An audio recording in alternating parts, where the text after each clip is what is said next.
continue our conversation, me as Sun King outlining the process by which Louis was being introduced to me, introduced to his function as the channel through which I, Sun King, would fulfill his destiny. Again, this is our evolution. This is your evolution as a species moving into Homo glimulus, Homo spiritus, where your identity is defined as that which links you to the timeless realm, to eternity, to God, by whatever name. Okay, so Louis uses Sun King as a name.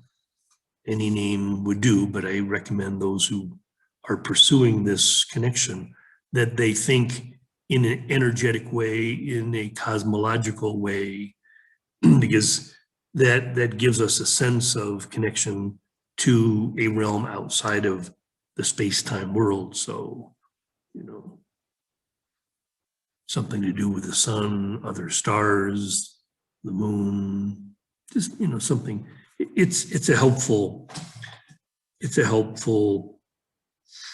device. Again, because it takes a while to cement one's relationship with this aspect of the self. Okay, so at the end of this time in the womb of Amherst, Louis is given several pointers, several bits of evidence, just little bits here and there, getting these affirmations about his evolutionary function. So one of the things that happened, this is 1988, the last year, Louis was attending as part of his AA experience, he went to a 11th step meeting on Sunday mornings. And this meeting was held in the home of a spiritual teacher, a pretty advanced soul, who happened to be dying of, I think, cancer of the throat. Anyway, at one of these gatherings, and this is very shortly before this man passed from this world, he pulled Louis aside and said, "I gotta tell you something. I don't know what you got, but whatever it is, you got a lot of it." And Louis was kind of like, "Oh, okay. I guess that's a compliment or something."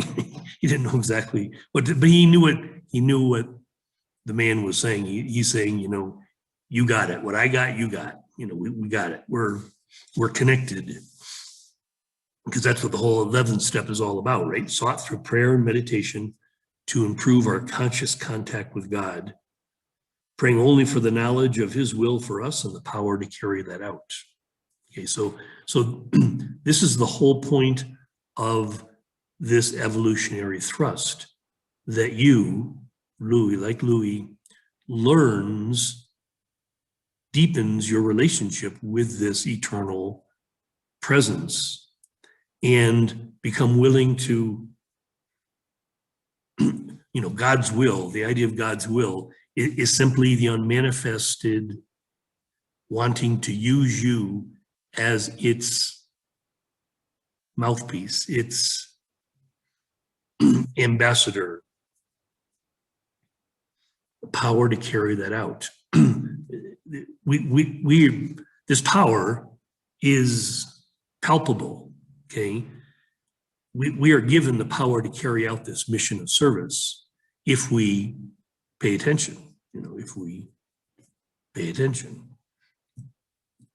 There was another little story. Louis befriended this woman, Francesca, I think her name was, and they just were friends. They hanging out together, doing some things. And one time Louis was with Francesca and they go to her home and she goes, oh, you know, my roommate is downstairs. She has a group. She's a channel. She's a medium. And she has a group. She's channeling this entity, whatever it was. It was, like I said, it was kind of big in this time. And it was so interesting because shortly after we were there, somebody came up from the group and goes, tells Francesca something.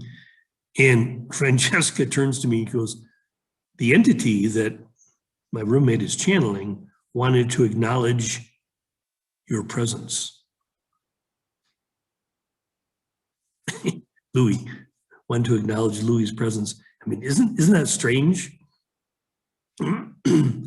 That, you know, Louis was not actively seeking these little bits of affirmation, but they were coming. The one last part that was pretty amazing. One time during this period, Louis was at a Chinese restaurant and you get a fortune cookie, right?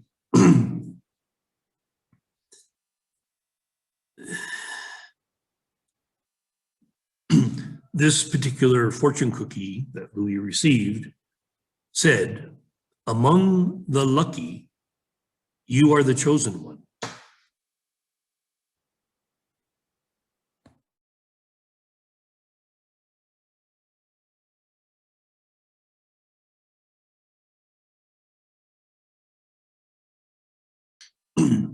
Okay, among the lucky, you are the chosen one. Now, who makes fortune cookies like that? I would offer as Sun King that these are just little things that I was orchestrating on Louis' behalf, things that didn't, you know, really happen. You know, it's like the Jesus helicopter dream. You know, these are just what you could call hallucinations, but they're real. Okay, and it's really important to distinguish between the operations of the rational mind and what you could call a hallucination, meaning outside the realm of the rational mind, where you're seeing something or hearing something, experiencing something that you could say is contrived, but it serves a function. It's, you know, again, part of this bridge, this connection to another realm. Okay, the last little bit of evidence from this year, Louis in August, was part of his recovery was to become a bicycling and, you know, running fanatic. And he was running a series of training and running a series of 10K races. And there was a very famous 10K race, takes place every year in Falmouth, Massachusetts. And Louis decided to enter that race, and he had a couple of buddies. They were training together in Amherst to go run in this race in early August.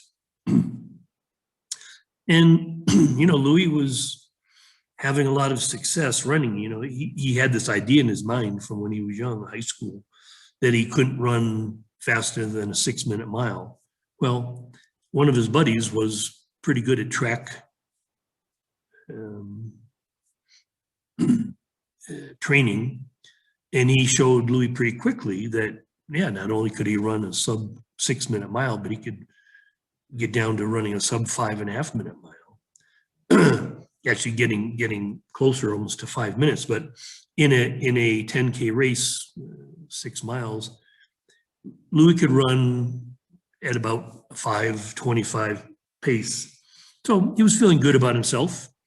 He wasn't any kind of a high-level competitor, but it was all really just about personal improvement, right? You're always looking for your personal best. So Louis was pretty stoked up for this Falmouth race. It's a famous race. Like I said, there's a lot of TV coverage. There were, at the time, somebody shorter, Bill Rogers and Frank Shorter. Okay, those are two celebrity runners at the time. They were both going to be in this race. So there's helicopters and, you know, TV cameras all over the place. And pretty big deal. Well, in this race, because it's became quite famous, some of the local people had played this little game where they would always have the elite runners go in a first pack, and then a little break, and then everybody else would run in the second wave.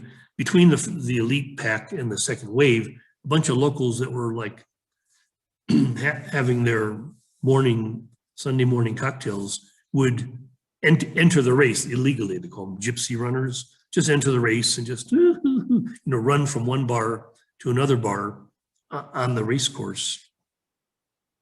And it was significant because Louis positioned himself pretty much at the head of the second wave. He really wanted to have freedom to run his best race, not be weaving around a lot of other runners. But as it turned out, he met up with this pack of gypsy runners, and they were in his way, and because they're not really running, they're just kind of jogging.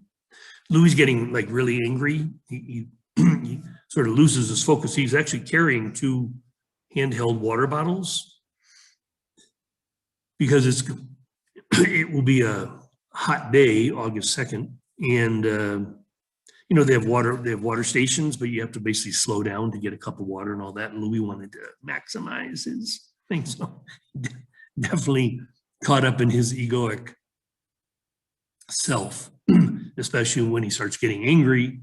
He gets more and more lost in his egoic self. And lo and behold, Louis never drinks his water. He literally loses consciousness as a result of heat stroke. And he ends up in this medic tent in an ice bath. This group of 5 medical people are trying to save his life. And the first awareness that Louis has, well, he's aware he's in the ice bath.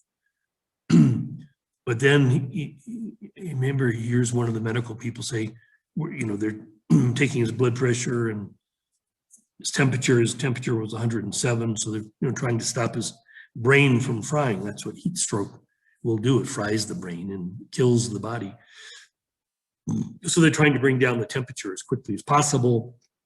Then, of course, there's a risk of going down too low, so they have to pull the body out of the ice bath at the right time. And there's a point where someone says, "We're losing him," and so they pull the body out. And just as they say that, Louis leaves his body. Louis is up there with me at the roof of the tent, watching them put the body on this gurney, and Louis has this awareness, like, wow. He knows from his study and his contact before with Ken Ring and all that. He's read a number of books on near-death experience. He knows he's having a near-death experience, and he wants to maximize. He's into maximizing everything, right? So he's hoping before they bring him back, he goes to the light. He has a deeper experience, and so he's kind of focusing his attention on not coming back too soon. And he's kind of out there now. He's in this realm. He's not any longer even aware of his body. He's outside the tent. He's just floating in space, and he has this intention to go through the tunnel and see the light.